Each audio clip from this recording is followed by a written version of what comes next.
าผู้สาวทิ้งได้ไกลๆขนาดน้ำมายังพ่ายแพ้การด่าเนื้อคำเคยก้าวผ่านสาวใส่น้ำอายบ่ลืมว่าจาหัวใจควรหาได้พบแก้วตาเท่านั้นส่งคำเขาลืออายเสื้อถือความสวยลาวันทั้งพางผิวพรรณหอยยิ้มก็หวานสาวผ่านเฮือนอาชีพทำนาหาป่าอยู่ตามสายทางว่าจะน้องอ่อนหวานได้ฟังสถานดวงแดง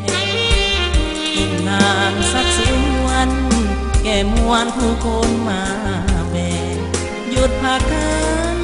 เหืองแค่งามจริงแค่สาวใส่ไทยเมื่อยามจะจากอายอะไรเหืองแค่หากใจน้องบ่เปลี่ยนแปลงจะบอกพ่อแม่ไปขอทันทีย่านบุญบ่สมหลงถล่มสาวใส่ธานีในแฟนสวยน้ำใจดีคือใจลีสาวหานเฮือนแท้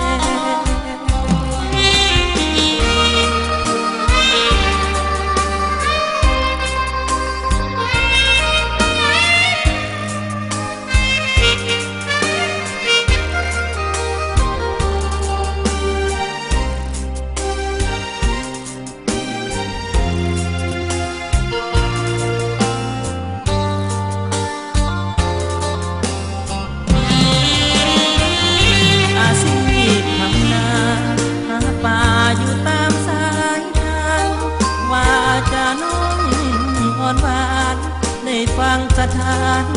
ดวงแดงให้งามสักสิบวันแก่มวนผู้คนมาแบกหยุดพากันเหือนแค่งามจริงแค่สาวใส่ไทยเมื่อยามจะจากอายอะไรเหือนแค่หากใจน้องบ่เปลี่ยนแปล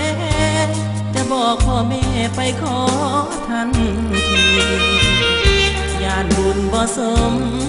หลงถล่มสาวใส่ธานีในแฟนสวยน้